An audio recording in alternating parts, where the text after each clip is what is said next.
राधे राधे साथियों, सफलता की इस यात्रा में आपका हार्दिक अभिनंदन है। जैसा कि आपको विदित है, कल अपन ने कालीबंगा सभ्यता, उसी के साथ में बालाथल सभ्यता, इसी के साथ में अपन ने कौन सी गणेश्वर सभ्यता के बारे में जानकारी प्राप्त की थी। आज अपन अहाड़ सभ्यता और बैराट सभ्यता के बारे में जानकारी प्राप्त करेंगे। तो देखिए, अहाड़ सभ्यता,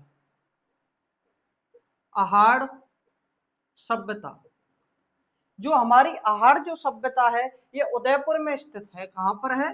तो आपको याद रखना है कि अहाड़ जो सभ्यता है ये उदयपुर में स्थित है। इसी के साथ में आपको याद रखना है कि जो अहाड़ सभ्यता है ये आपकी आयड़ नदी के किनारे है। कौन सी नदी? आयड़ नदी के किनारे है। कौन सी नदी के किनारे है? तो आयड़ नदी के किनारे है।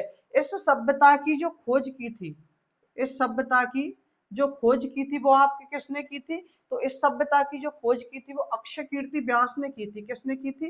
अक्षय कीर्ति, अक्षय कीर्ति व्यास ने इस सभ्यता की खोज की थी। और कब की थी? 1953 में की थी। कब की थी भाई? 1953 में की थी। इसी के साथ आपको याद रखना है कि इसका जो उत्खनन किया था, क्या किया था? उत्खनन जो किया था वो किसने किया था? तो रतन चंद्र अग्रवाल, रतन चंद्र अग्रवाल और एच डी सांकलिया। और इसके साथ कौन थे? H D Sankalia. H D Sankalia ने 1961-62 में इस सभ्यता का क्या किया था? उत्खनन किया था। इसी के साथ में आपको याद रखना है कि इस सभ्यता को क्या कहा जाता है। तो इस सभ्यता के जो अन्य नाम है, क्या नाम है? अन्य जो इस सभ्यता के नाम है, इसको धूलकोट भी कहा जाता है। बहुत बार पेपरों में पूछा गया है कि धूलकोट के नाम से किसको जाना जाता है। तो इसको धूलकोट कहा जाता है, इसको अघाटपुर कहा जाता है। क्या कहा जाता है? अघाटपुर भी कहा जाता है, धूलकोट भी कहा जाता है। इसी के साथ में इसको ताम्रवती नगरी भी कहा जाता है। क्या कहा जाता है? ताम्रवती नगरी के नाम से भी सभ्यता को जाना जाता है। किस नाम से जाना जाता है? ताम्रवती नगरी के नाम से भी सभ्यता को जाना जाता है। इसी के साथ इसे बनास संस्कृति भी कहा जाता है। क्या कहा जाता है? बनास संस्कृति भी कहा जाता है। यहाँ से जो मृद भांड प्राप्त हुए थे, यहाँ से मृद भांड प्राप्त हुए थे वो काले और लाल रंग के थे। तो यहाँ से जो मृद भांड प्राप्त हुए थे, क्या प्राप्त हुए थे? मृद भांड। तो जो मृद भांड थे वो लाल और काले रंग के थे। कैसे रंग के थे? लाल और काले रंग के क्या प्राप्त हुए? यहाँ से मृद भांड प्राप्त हुए थे। यहाँ इस सभ्यता का जो उत्खनन हुआ था वो 8 स्तरों में हुआ था। ये पूछा जाए कि सभ्यता का जो उत्खनन हुआ वो कितने स्तरों में हुआ, तो इस सभ्यता का जो उत्खनन हुआ था वो कितने स्तरों में हुआ था? तो अगर आपसे पूछ ले तो 8 स्तरों में हुआ था। कितने? 8 स्तरों में हुआ। उनमें से 4 से तामा, 4 से तामा तथा 4 से गलाने की क्या परी? भट्टियां मिली थी। 4 से लोहे गलाने की क्या मिली थी? भट्टियां। लोहे गलाने की भट्टियां प्राप्त हुई थी। इसी के साथ में आपको याद रखना है कि इस सभ्यता की जो प्रमुख फसल थी, क्या थी? प्रमुख जो फसल थी, इस सभ्यता की जो प्रमुख फसल थी, इस सभ्यता की जो प्रमुख फसल थी वो चावल थी। क्या थी? चावल थी। इस सभ्यता के जो लोग थे वो ज्यादा चावल की उपज करते थे। चावल के साथ में यहाँ पर गेहूं, गेहूं और जौ, गेहूं और जौ के बारे में भी यहाँ के लोगों को क्या थी? जानकारी थी। यहाँ से जो सिक्का प्राप्त हुआ या मुद्रा प्राप्त हुई, आप कह सकते हैं कि सिक्का या फिर जो मुद्रा प्राप्त हुई, उस मुद्रा पर एक और तो अपोलो का निशान था। यानी एक दार्शनिक है अपोलो, एक तरफ अपोलो तथा दूसरी तरफ त्रिशूल के क्या थे? निशान। एक तरफ त्रिशूल और दूसरी तरफ क्या था? अपोलो के क्या थे? चिन्ह थे। क्या थे? अपोलो के चिन्ह थे। इसी के साथ में आपको याद रखना है कि यहाँ से क्या मिले थे? अन्न के कोठार मिले थे। इस सभ्यता से अन्न के कोठार प्राप्त हुए, अन्न के कोठार प्राप्त हुए, जिन्हें गोरे कहा जाता है। जिन्हें क्या कहा जाता था? गोरे कहा जाता था। तो इस सभ्यता से अन्न के कोठार प्राप्त हुए, जिन्हें गोरे कहा जाता था। तथा इनको और भी क्या कहा जाता था? तो इनको गोरे, यहाँ से अन्न के क्या प्राप्त हुए? कोठार प्राप्त हुए, जिनको गोरे कहा जाता था। तथा यहाँ से ओबरे, ओबरे तथा कोठे प्राप्त हुए थे। तथा कोठे प्राप्त हुए थे। तथा क्या प्राप्त हुए थे? कोठे प्राप्त हुए थे। यहाँ के जो लोग थे, इस सभ्यता के जो लोग थे, वो पुनर्जन्म में विश्वास करते थे। किस में विश्वास करते थे? तो यहाँ के जो लोग थे वो पुनर्जन्म में विश्वास करते थे। पुनर्जन्म में यहाँ के जो लोग थे वो क्या करते थे? विश्वास करते थे। यहाँ के जो लोग थे वो मांसाहारी थे। कैसे थे? तो यहाँ के जो लोग थे वो कैसे थे? मांसाहारी थे। इस सभ्यता के जो लोग थे वो मांसाहारी थे। साथ ही इस सभ्यता को क्या कहा जाता है? तो यह सभ्यता ग्रामीण सभ्यता थी। कैसी सभ्यता थी? ग्रामीण सभ्यता थी। कैसी सभ्यता थी? ये ग्रामीण सभ्यता थी। पितृसत्तात्मक सभ्यता थी। इसी के साथ में कैसी थी? पितृसत्तात्मक सभ्यता थी। कैसी थी? इसी के साथ में पितृसत्तात्मक क्या थी? सभ्यता थी। इसी के साथ में यहाँ के जो लोग थे वो संयुक्त परिवार में रहते थे। कैसे परिवार में रहना पसंद करते थे? तो संयुक्त परिवार में। यहाँ के जो लोग थे वो संयुक्त परिवार में रहना पसंद करते थे। आहार सभ्यता जो उदयपुर में आयड़ नदी के किनारे थी, खोज इसकी अक्षयकीर्ति व्यास ने 1953 में की। उत्खनन रतन चंद्र अग्रवाल और एच.डी. सांकलिया ने 1961-62 में किया। इसका अन्य नाम इसको धूलकोट, अघाटपुर, ताम्रवती नगरी के नाम से जाना जाता है। इसको बनास संस्कृति भी कहा जाता है। यहाँ से जो मृद भांड प्राप्त हुए वो लाल और काले रंग के मृद भांड थे। उत्खनन 8 स्तरों में हुआ था, जिनमें 4 तांबा और 4 से लोहे गलाने की क्या प्राप्त हुई? भट्टियां प्राप्त हुई। तथा यहाँ से जो मुख्य फसल थी वो चावल थी। इसी के साथ में गेहूं और जो भी बोया जाता था। अन्न के कोठार प्राप्त हुए, जिसे गोरे कहा जाता है। ओबरे प्राप्त हुए और कोठे प्राप्त हुए थे।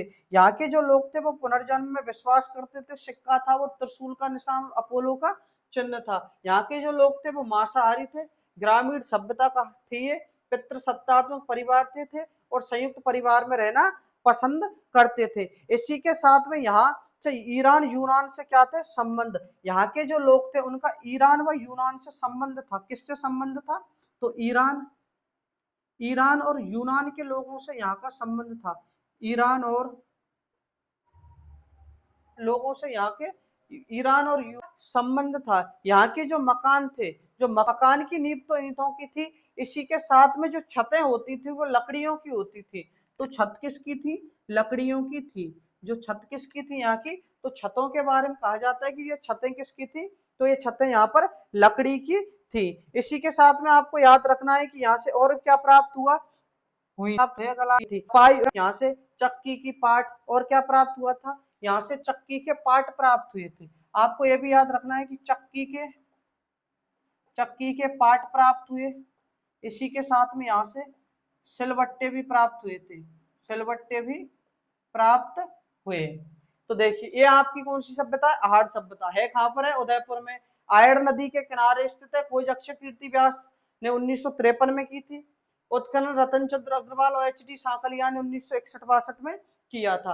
अन्य नाम धूलकोट, अघाटपुर, ताम्रवती नगरी नाम से इसको जाना जाता है। बनास संस्कृति भी कहा जाता है। यहाँ से जो मृद भांड मिले थे वो लाल और काले रंग के थे।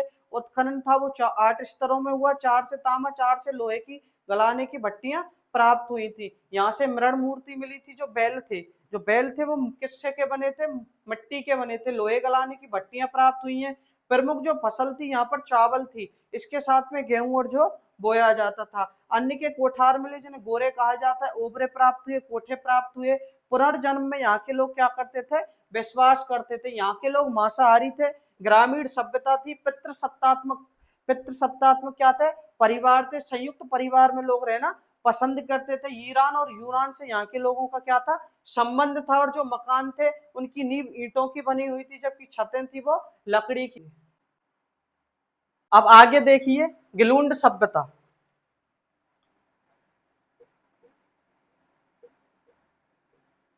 जो गिलुंड सभ्यता है ये आपकी राजसमंद जिले में स्थित है।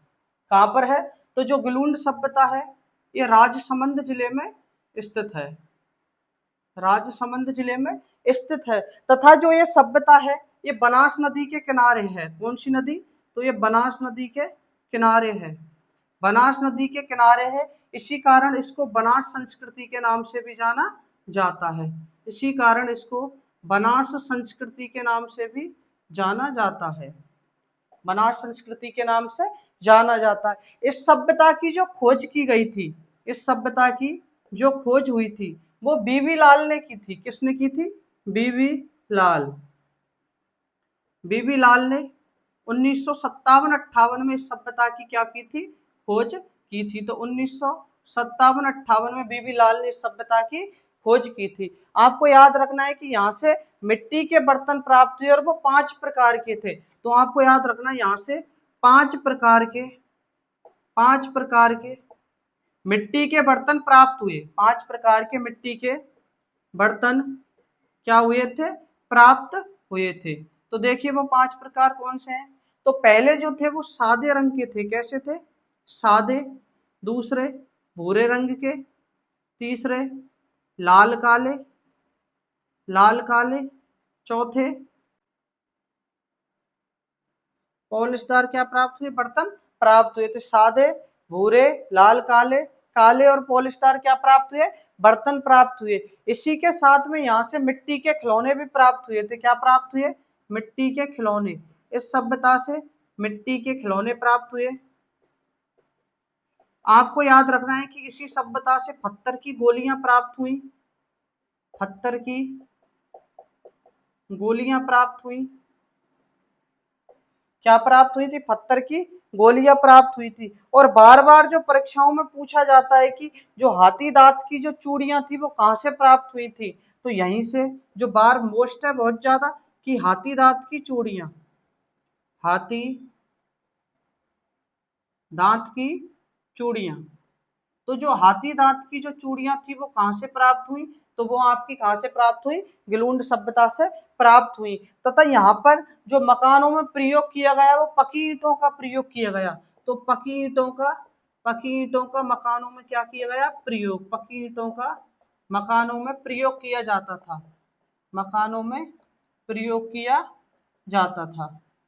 तो देखिए जो गिलुंड सभ्यता है राजसमंद जिले में है, बनास नदी के किनारे स्थित है, इसलिए इसे बनास संस्कृति के नाम से भी जाना जाता है। इसकी जो खोज की थी वो बीबी लाल ने 1957-58 में की थी। यहाँ से 5 प्रकार के मिट्टी के बर्तन प्राप्त हुए, सादे, भूरे, लाल काले और पॉलिशदार। यहाँ से मिट्टी के खिलौने प्राप्त हुए, पत्थर की गोलियां प्राप्त हुई, हाथी दांत की चूड़ियां प्राप्त हुई तथा पकी हुई